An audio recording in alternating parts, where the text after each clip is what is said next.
equipo sensor de altura. En contexto, este equipo se encarga de retroalimentar al usuario para que éste sepa si el tanque está lleno, medio o vacío. Esto mediante alarmas audibles y visibles. Todo el sistema está siendo controlado por un sensor capacitivo que se encuentra instalado en la carcasa del tanque, junto con una varía en el interior del mismo. Entonces, ahora una demostración de cómo es que funciona. Básicamente, este es lo que hace variar el capacitor, el sensor. Entonces, vemos que el sensor capacitivo está a razón del aire. Entonces, cuando está lleno de agua, la capacitancia equivale a 0. Cuando está vacío, la capacitancia equivale a un máximo.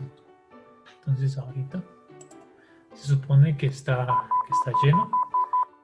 La alarma chillona nos indica y la luz azul. Acá mostramos la corriente estándar y el voltaje estándar. Entonces, si vamos subiendo, se debería estar vaciando. La luz amarilla nos lo debería indicar.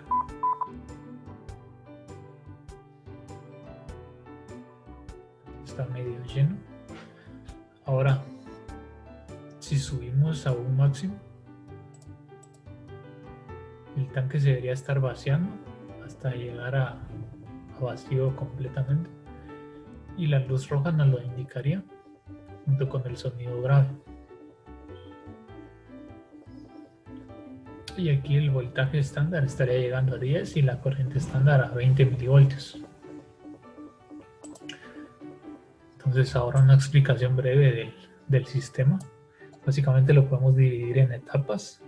La primera etapa es el puente de medición. Este es un puente totalmente capacitivo, como lo definimos en el reporte.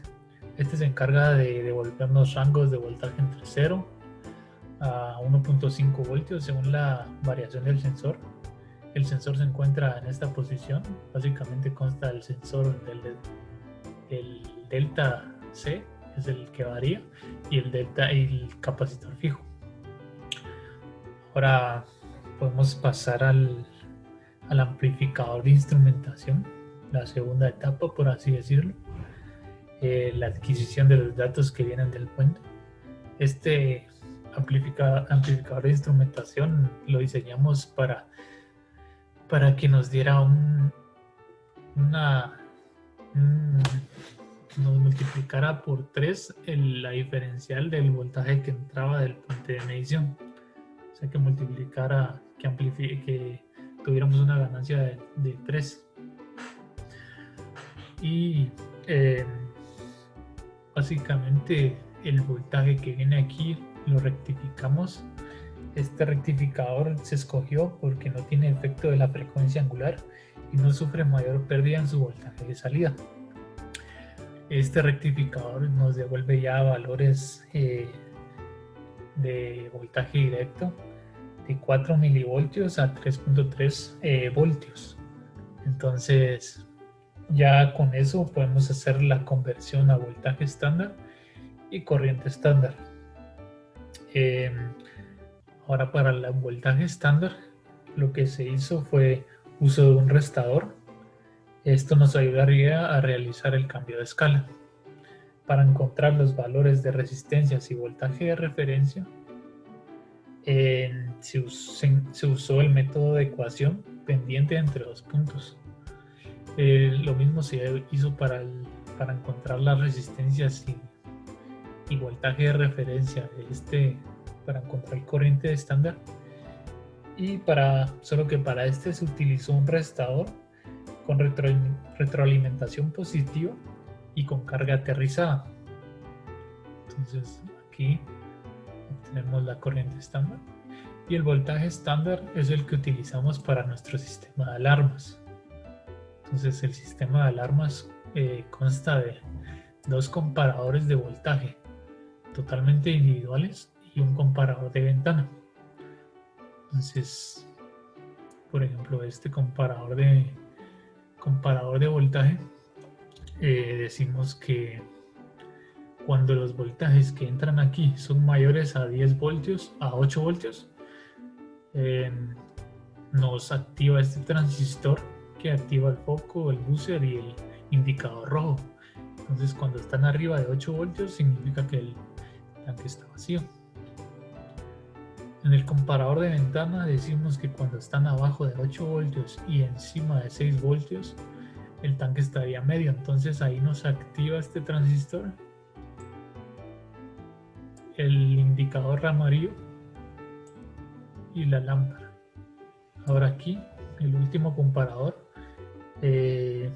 pues es el que nos indica cuando está lleno. Entonces cuando los voltajes van abajo de 6 voltios, se activa el transistor, activa el foco, el buzzer y el indicador azul. Y de esta manera completamos nuestro sistema de alarmas junto con nuestro sensor.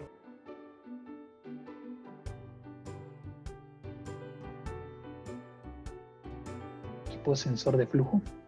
En contexto, este se encarga de retroalimentar al usuario sobre el flujo en una tubería de salida en la parte inferior del tanque, donde se encuentra el sensor.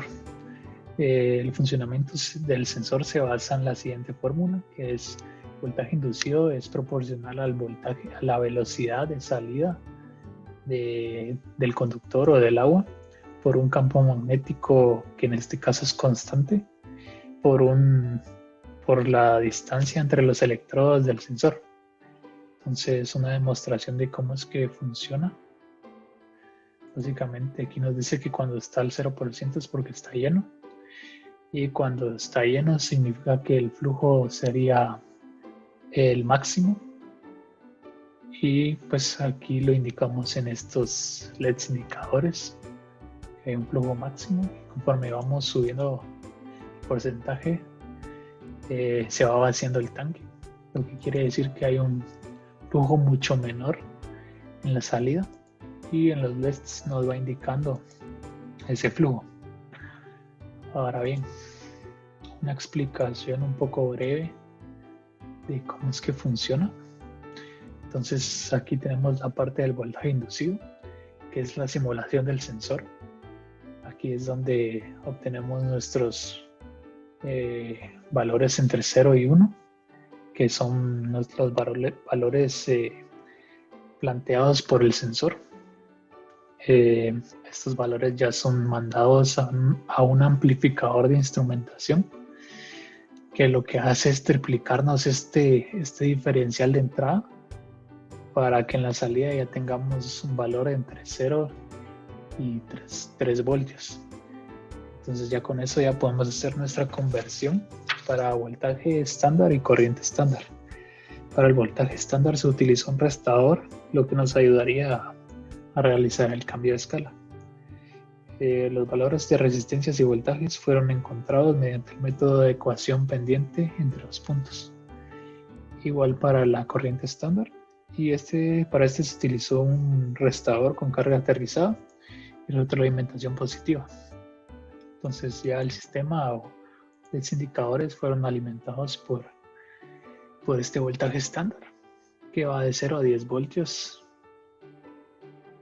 y con eso ya indicamos el flujo al usuario.